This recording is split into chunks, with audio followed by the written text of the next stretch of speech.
Once again, it is 8:38 in the morning here on News Radio 830 KHVH. I love Thursdays. Why? Because it is an educational experience. I want to thank Chad Blair for joining us. And now for the Grassroots Institute of Hawaii, it's Malia Hill. And it's good to be connected again, Malia. Aloha to you. Aloha. Thanks for having me. Would you mind, it's been a while since we've been together, would you mind sharing a bit about yourself with Grassroots, and then we'll jump in? Of course. My name's Malia. I'm the policy director at the Grassroots Institute of Hawaii. That basically just means, at this time of year, it means I am busy reading a bunch of legislation and kind of making recommendations about it. At Grassroots, well, we're trying to be the voice for, the little guy, the voice for businesses, the voice for people who just want to see the cost of living lowered, making it, more affordable to live in Hawaii and run a business here. I appreciate that and celebrate it because we sing out of the same hymnal in many regards. And Malia, I had said time and time again, the cost of living is one of the most damaging elements to our community. And we debate, discuss, and bureaucracies try to explain and elect legislative session. Malia, is there anything that is designed to reduce the overall cost of living in Hawaii? Well, there are a few good measures in that sense in the housing front, not on the taxation front, alas, but in housing, because housing is one of those elements that really contributes to the high cost of living. Sure. There are several bills that sort of try to create ways to build more homes in general and build less expensive homes. Yes, there are specific projects that are aimed at, affordable housing in a sort of technical sense, which is only available to certain people and so on. But there's also things that would just sort of, let's make it possible to build a lot of houses. So it's not solely designed to just benefit one group or another. My favorite is actually the starter home bill. It's something that we've actually tried to work on a lot at Grassroots, and it's SB 3202, and we're calling it the Starter Home Bill because what it's trying to do is make it possible to make smaller homes, your starter home, your first home.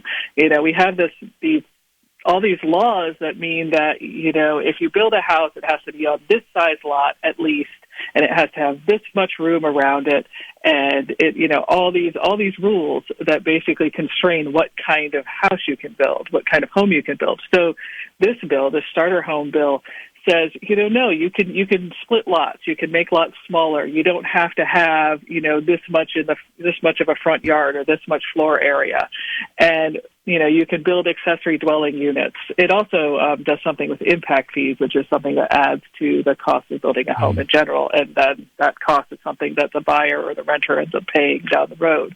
So it's a bunch of little things that are intended to make it possible to build homes that are just not as big, not as expensive. It's interesting. Is there a provision that addresses HOAs and other communal governing organizations? Well, not in the Starter Homes Bill. There are a few things that kind of deal with these sort of add-on costs. Like I said, the Starter Home one changes the way that you calculate impact fees, and there's another bill that would repeal school impact fees, which is a different issue, but nothing on community associations for homes in general. There is a lot of condominium related bills, but that's a different sort of thing. Talking with Malia at Grassroots Institute. Housing, everything. Affordable housing is invoked every 3 minutes at the Big Square building. Is there anything that stands out? Thank you for the starter homes, and I believe tremendously important. Are there zoning issues? Is there anything else that lends itself to making it more affordable to the average family here at home? I mean, There are a few, like I said, the starter homes, there's a bill to repeal school impact fees. There are a few bills that would make little small changes to the ability to have mixed-use housing. That's when you can have, commercial next to residential, even in the same building. That's something that would help increase the amount of housing.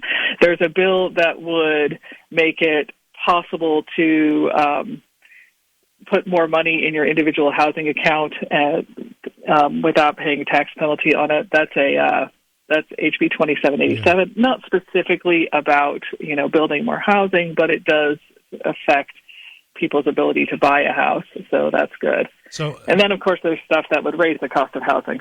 Yeah, I was afraid of that and anticipatory of that. I think on my side, just being a little more focused would be regulatory reforms. And again, you've alluded to some of those, but you hear a report of a couple of years ago attributes 20+% cost of a home here in Hawaii just to regulations and restriction. And I'm just wondering, is there any other relief that we would find? And even if not, Malia, can we really define affordability if there are more homes constructed?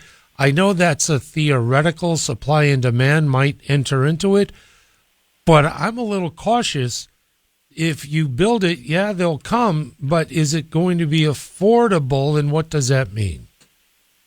Well, I'm hung up by the word affordable because we say it all the time, but there are two different meanings. Right. There's the way that you and I are using it here, where we just mean, can people afford it? Are they just our home prices just going to keep skyrocketing?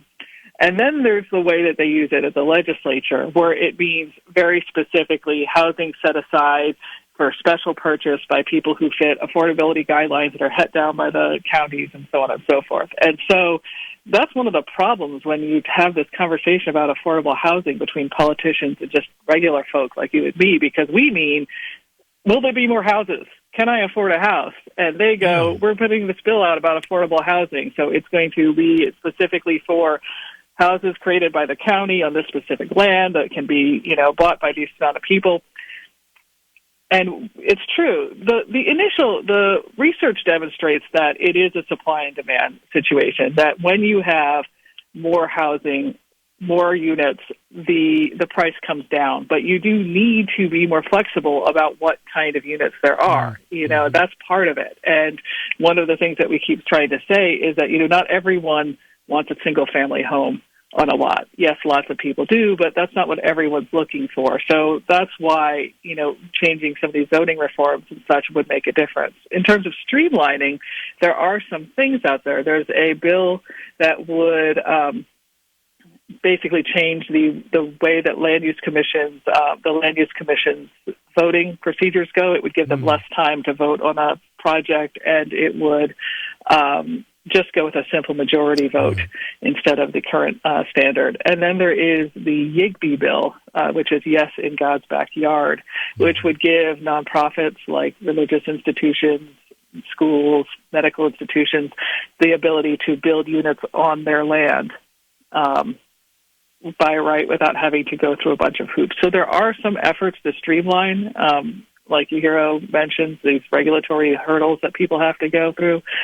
But it's a slow process, that's for sure. And some of it can happen at the state level, but some of it has to happen at the county level because that's where some of those hang-ups are as well. But finally on this point is that the governor had announced an emergency proclamation in regard to housing at the outset of this session in his State of the State. Is there any influence or consideration from the tenets contained in that proclamation to what you're seeing as far as legislation proposed?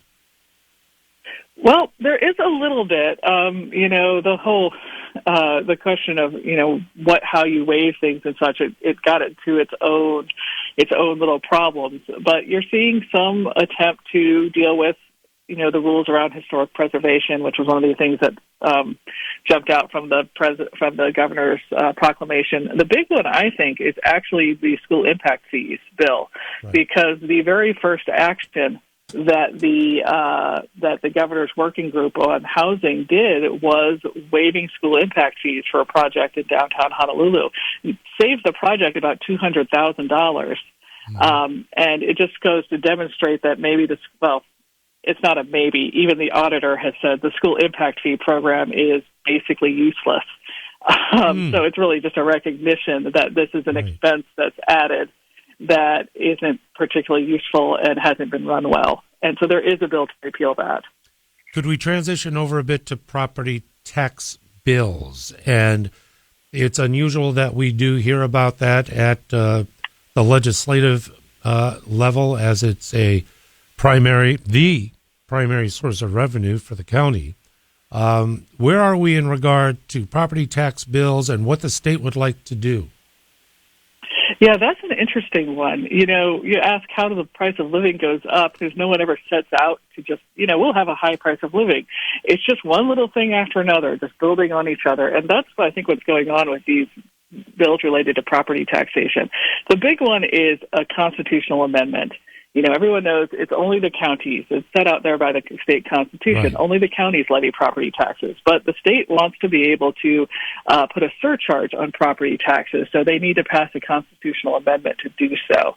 And that's going through right now. It would put a surcharge, it doesn't say how much, on homes valued at $3 million or greater, not the owner's primary residence. There's this persistent belief that you can just tax invested in homes is what they see them as, and that won't affect the rest of Hawaii in any way, which is just not, there's no evidence of that.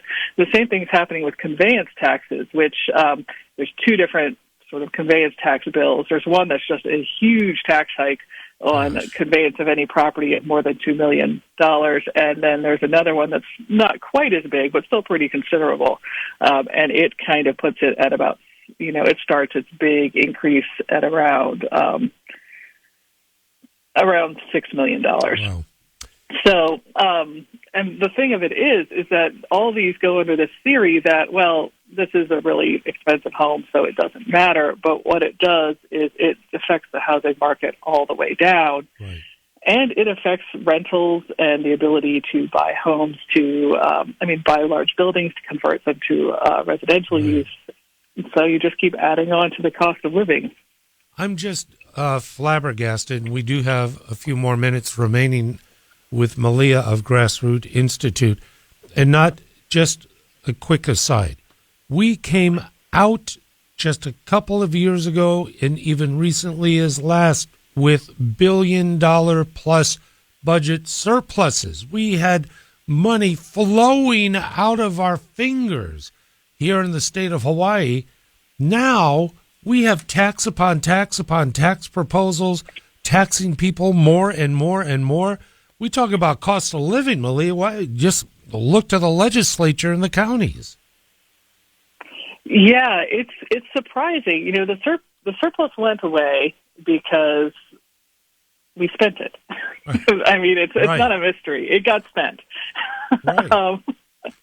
And the thing is that the more you spend, the more you want to keep spending on the things you spent on, and then you need more money and more money. And so that's, it used to be that you wouldn't see tax increases in an election year.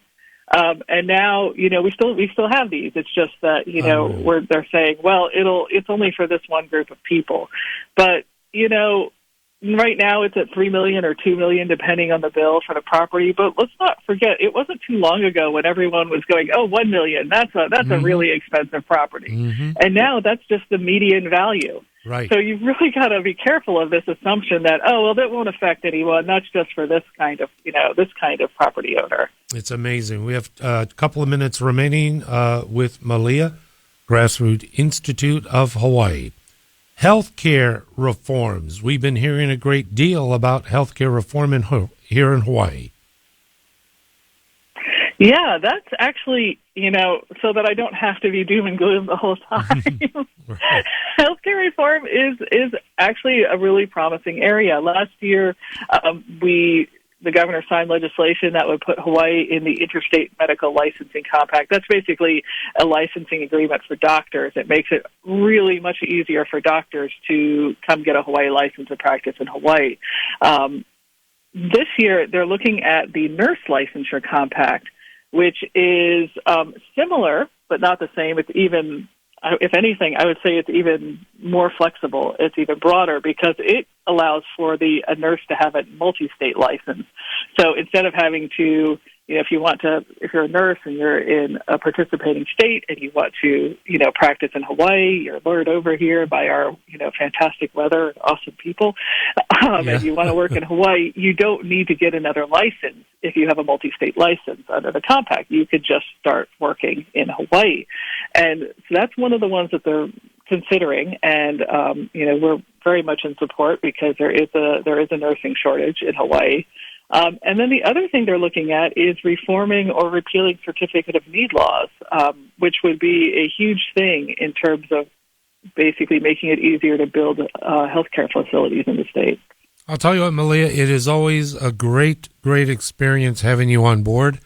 Thank you for taking the time today. And again, Grassroots Institute of Hawaii, an essential organization for educating and being very, very active. So, Malia, thanks so very much. My pleasure. Thank you. Aloha, Malia Hill joining us and thoroughly enjoying our conversation. A lot on the agenda, and we'll pick it up again with Grassroots next time.